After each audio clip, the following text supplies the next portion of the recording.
The relentless summer heat had baked the soil of Dustwater County until it cracked like ancient pottery, leaving the once prosperous farmland a wasteland of broken dreams and desperate prayers.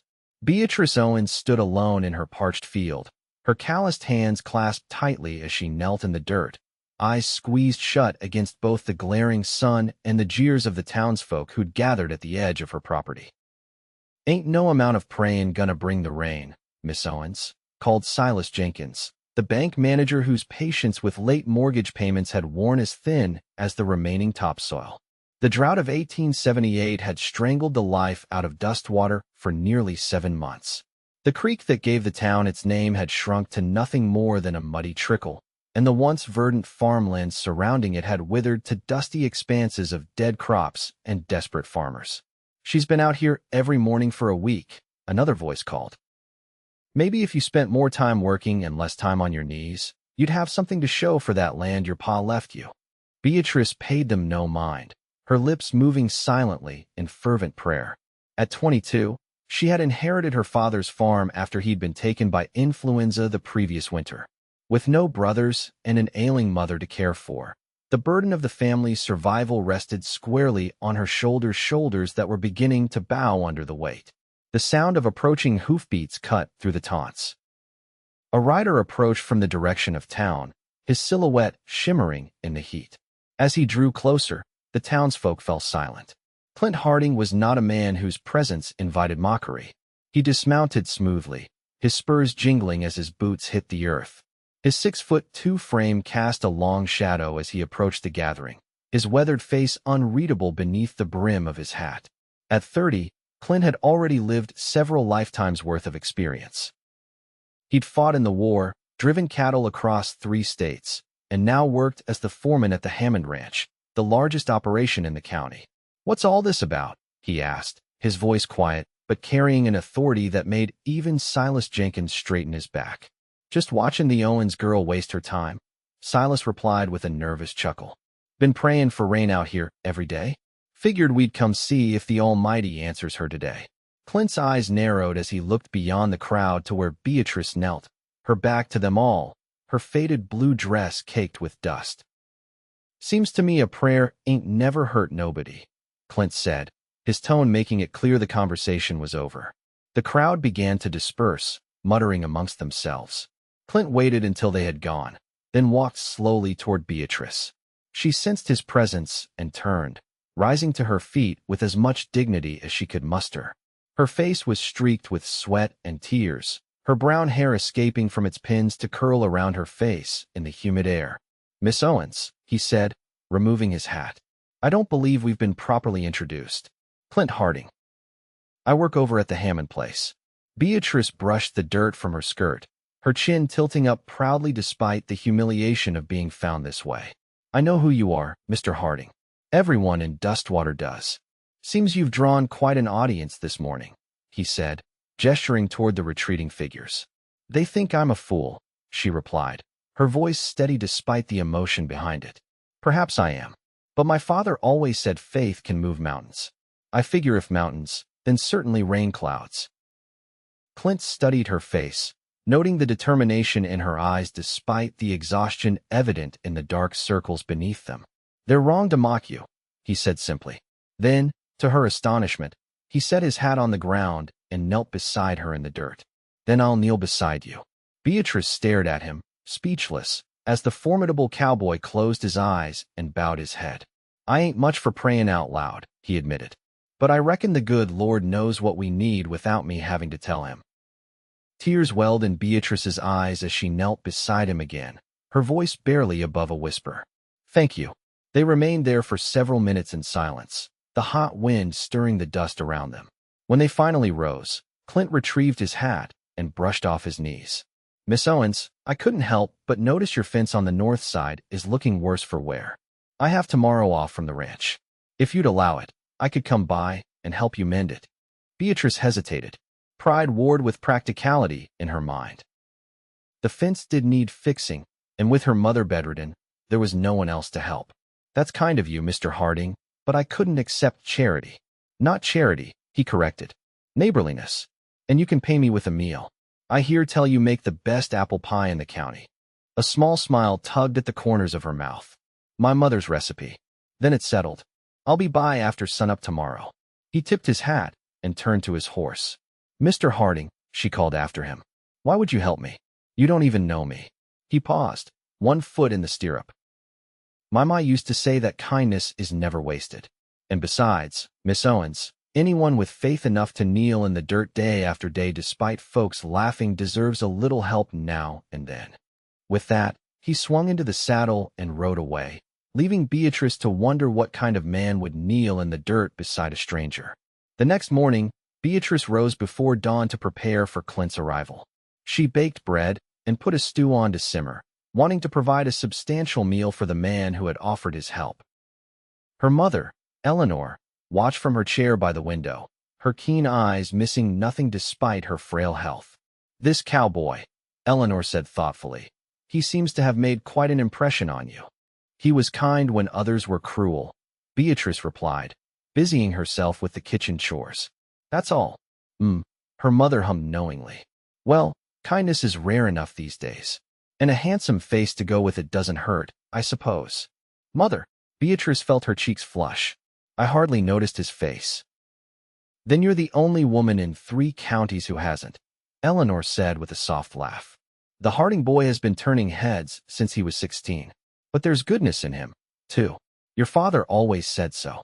Before Beatrice could respond, the sound of hoofbeats announced Clint's arrival. She smoothed her dress and checked her reflection in the small mirror by the door, then chided herself for the girlish gesture.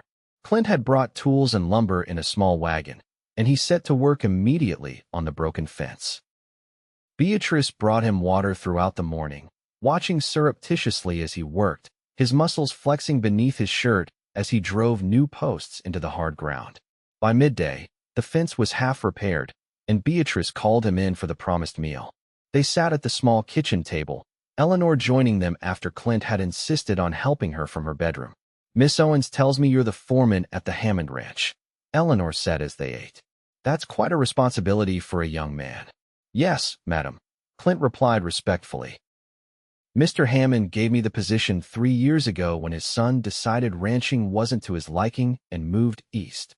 And before that, Eleanor prompted, I drove cattle mostly, went all the way to Kansas City more times than I care to remember. Beatrice listened, fascinated despite herself. She had heard stories of the cattle drives, long, dangerous journeys where men faced stampedes, river crossings, and bandits. What made you decide to settle here in Dustwater? She asked. Clint's expression grew thoughtful. I got tired of never seeing the same sunset twice, I suppose. Wanted something more permanent. His eyes met hers briefly. A place to put down roots. The conversation flowed easily after that, and Beatrice found herself laughing at Clint's dry humor. When he finally returned to work in the afternoon, Eleanor gave her daughter a knowing look. Don't you dare say it, Beatrice warned, clearing the dishes. I wasn't going to say a thing, Eleanor replied innocently, though her eyes twinkled with mischief. By sunset, the fence was repaired, sturdy enough to withstand even the strongest winds. Clint packed his tools as Beatrice approached with a basket. Some bread and preserves, she explained, handing it to him. And the promised pie. Thank you, Miss Owens, he said, their fingers brushing as he took the basket. It was a pleasure to work for such fine payment. She smiled, then impulsively said, Beatrice. My friends call me Beatrice. Beatrice, he repeated, the name sounding different in his deep voice. Then you must call me Clint. Will you come back tomorrow? The question surprised them both. For the pie, I mean. You should eat it while it's fresh. A slow smile spread across his face. I believe I will. True to his word, Clint returned the next evening, and the evening after that. Each visit lasted longer than the last, their conversations ranging from books to memories of their childhoods. Beatrice learned that Clint had lost his parents young and had been raised by an uncle who taught him ranching. He learned that she had once dreamed of being a teacher before her father's death had tied her to the farm. On the 4th evening, as they sat on the porch watching the sunset paint the sky in shades of orange and purple, Clint finally asked the question that had been on his mind since that first day. Why do you keep praying for rain when it seems so hopeless? Beatrice was silent for a long moment, her eyes on the distant horizon. My father used to say that hope is the last thing to die in a person. When he was dying, he made me promise to never give up hope, no matter how dark things seemed. She turned to look at Clint. I'm not just praying for rain. I'm praying for a miracle. For something that will save this farm, save my mother and me from losing everything. Clint nodded, understanding in his eyes. I admire your faith, Beatrice. More than you know. Their eyes held for a moment too long to be casual, and Beatrice felt her heart quicken. Then Clint stood, breaking the moment. It's getting late. I should go. Beatrice nodded, rising as well. Thank you for coming.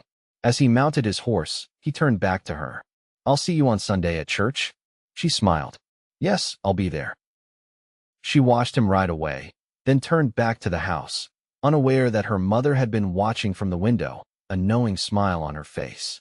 The following days brought no rain, but they did bring Clint, each evening without fail. Sometimes he brought small gifts, a ribbon for her hair, a book he thought she might enjoy, wildflowers gathered on his ride over.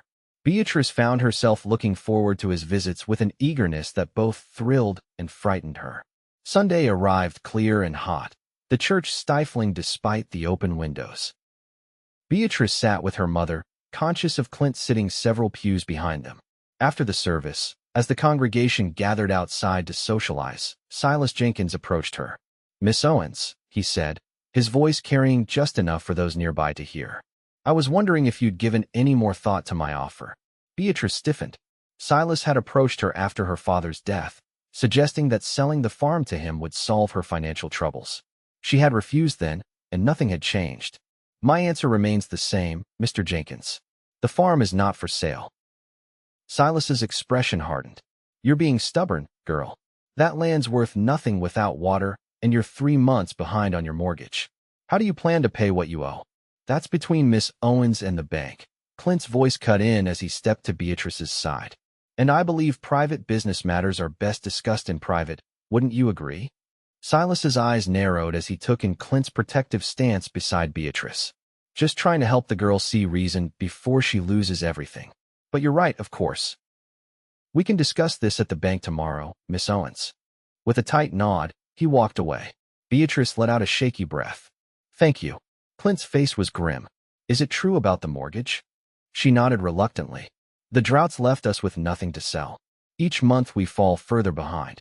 Clint was silent for a moment, then offered his arm. May I escort you and your mother home? The gesture, so public and deliberate, did not go unnoticed by the churchgoers. Beatrice knew that by accepting his arm, she was announcing to the town that there was something between them. Yet she found she didn't care. She took his arm, and together they walked to where Eleanor waited, a pleased smile on her face. That evening, as they sat on the porch after dinner, Clint finally spoke of what had been on his mind all day. I've been saving money, he said abruptly. Not much, but enough to cover your mortgage payments until harvest time, if the rain comes. Beatrice stared at him in shock. Clint, I couldn't possibly. It's not charity, he interrupted. It's an investment. In you. In your farm. He hesitated, then added softly, in us. The word hung between them, full of meaning and possibility. There is no harvest without rain, she reminded him gently. And there's no guarantee the rain will come. Then we'll find another way, he said firmly. Together. Beatrice felt tears prick her eyes at his determination. Why would you do this for me? Clint reached out, taking her hand in his. Because in all my years of wandering, I've never met anyone like you, Beatrice Owens. Because your faith makes me want to be a better man. Because I think I'm falling in love with you. The words, spoken so plainly and honestly, stole her breath. Clint, before she could finish, a distant rumble interrupted her. They both froze, then turned to look at the horizon. Dark clouds were gathering in the distance, illuminated occasionally by flashes of lightning. Is that?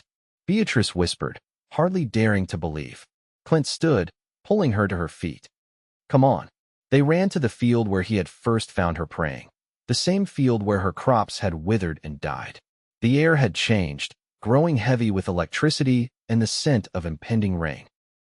It's coming, Clint said, his voice filled with wonder as the wind picked up, bringing the smell of rain-soaked earth from miles away. Beatrice laughed, a sound of pure joy as the first fat droplets began to fall, slowly at first, then faster, harder.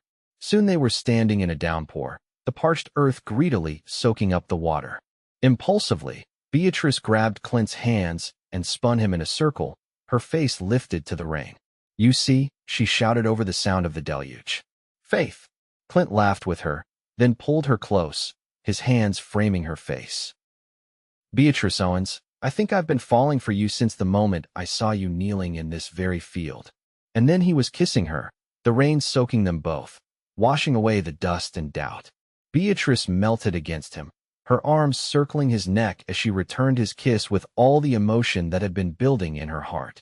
When they finally broke apart, breathless, she whispered, "I think I love you too, Clint Harding." The rain continued through the night and into the next day, a steady, soaking rain that promised life to the parched land. Beatrice and Clint worked side by side, preparing fields that had been too dry to plow, planting seeds that now had a chance to grow. Word spread quickly through dust water. The Owens girls' prayers had been answered. Some scoffed, calling it coincidence. Others, remembering the sight of the formidable cowboy kneeling beside her in the dirt, wondered if perhaps there was something to her faith after all. A week after the rain began, Clint arrived at the farm with a serious expression. "I need to talk to you, Beatrice." Her heart sank. Despite their declaration in the rain, despite the kisses they had shared since, a part of her had been waiting for him to change his mind. "What is it?" "I've been thinking about your farm and the mortgage," he began, and Beatrice steeled herself for what she feared was coming. "I spoke to Mr. Hammond yesterday." "Oh," she managed, trying to keep her voice steady. "I've been his foreman for 3 years now, and he trusts my judgment. He's agreed to buy your harvest in advance at a fair price. Enough to pay off what you owe the bank and get you through until next season." Beatrice stared at him, hardly able to believe what she was hearing. "But that's a tremendous risk for him. The crops might fail, even with the rain." "He knows that," Clint acknowledged. "But he also knows that I wouldn't ask if I didn't believe in you and this land." He took her hands in his. "There's more. Mr. Hammond has offered me a piece of his property, just north of your farm. Said I've earned it with my years of service." "Clint, that's wonderful," Beatrice exclaimed, genuinely happy for him. "It will be," he agreed, "once I build a house on it." He hesitated, then dropped to one knee before her, still holding her hands. "A house big enough for a family. Our family, if you'll have me." Beatrice felt the world stop around her as she looked down at the man kneeling before her, his eyes filled with love and hope. "Beatrice Owens, will you marry me?" Tears spilled down her cheeks as she nodded, unable to speak past the lump in her throat. Finally, she managed a whispered, "Yes." Clint rose and swept her into his arms, spinning her around as they both laughed through their tears. Eleanor, watching from the porch, wiped her own eyes. "Your father would be so proud," she murmured, looking up at the sky where the clouds had finally begun to part, allowing the sun to shine through. The wedding took place that autumn, after a harvest more bountiful than anyone in Dustwater could remember. The church was filled with townspeople, many of whom had once mocked Beatrice for her prayers. Now they watched with misty eyes as she walked down the aisle to where Clint waited, tall and proud in his best suit. Silas Jenkins sat in the back, his earlier animosity replaced by grudging respect. When Beatrice had come to pay off her mortgage in full, he had been forced to acknowledge that perhaps there was something to be said for faith after all. After the ceremony, the celebration moved to the Owens farm, now the Harding farm, where tables groaned under the weight of food contributed by neighbors and friends. Children played in fields that were green and alive, the drought nothing but a memory. As the sun began to set, Clint found Beatrice standing alone, gazing out over their land. "Happy, Mrs. Harding?" he asked, slipping his arms around her waist from behind. She leaned back against him, savoring the solid strength of him. "More than I ever thought possible." "Your mother seems to be enjoying herself," he observed, nodding toward where Eleanor sat surrounded by a group of women. Her health improved enough that she had been able to dance earlier. "She is," Beatrice agreed. "I think having you around has given her new life." "Well, she'll have even more reason to stay strong now," Clint said, his voice taking on a mysterious tone. Beatrice turned in his arms, looking up at him questioningly. "What do you mean?" Clint's smile widened. "I finished the nursery yesterday. Thought you might like to see it soon." Her eyes widened. The nursery? But we don't need. She stopped as understanding dawned. Are you saying what I think you're saying? He nodded, his eyes twinkling. I figure a grandmother needs grandchildren to fuss over. Beatrice laughed, wrapping her arms around his neck. Clint Harding, are you trying to tell me you want to start a family right away? I'm saying I want everything with you, Beatrice. A home, children, a lifetime of harvests and rainstorms, and everything in between. She stood on tiptoe to kiss him, her heart so full it felt it might burst. Then that's what we'll have. As night fell, the celebration continued around them, but Clint and Beatrice slipped away, walking hand in hand to the field where their story had begun. The moon was full, casting silver light over land that was no longer dusty and barren, but rich with promise. Do you ever wonder what would have happened if you hadn't stopped that day? Beatrice asked as they stood together, looking up at the star-filled sky. If you hadn't knelt beside me? Clint was quiet for a moment, considering. I believe we would have found each other somehow. Some things are meant to be. Like prayers being answered, she teased gently. Exactly like that. He pulled her close, his arms around her as they swayed slightly, dancing to music only they could hear. You know, people still talk about it. They say you prayed for rain, and it came. It wasn't just the rain I was praying for, she admitted. I was praying for hope, for a way forward, for someone to understand. She looked up at him, her eyes shining in the moonlight. And then you came. And then I stayed, he corrected, bending to kiss her softly. As they made their way back toward the lights of their home and the sounds of celebration, Beatrice paused, looking back at the field one last time. She would always remember the sight of Clint kneeling beside her in the dirt, an act of faith and love that had changed both their lives forever. The rains had come to Dustwater, washing away the drought and bringing new life to the land. But more important than the rain was the love that had grown between a determined young woman and the cowboy who had believed in her when no one else would. In the years that followed, as their family grew and their farm prospered, Beatrice and Clint would often tell the story to their children, of how a prayer for rain had brought them together, of how faith and love had saved them both, and of how sometimes the greatest miracles come not in the form we expect, but in the form we need most. And whenever drought threatened, whenever hardship came their way, they would return to that same field, hand in hand, to kneel together and pray not just for rain, but for the strength to weather whatever storms life brought their way, secure in the knowledge that they would face them together.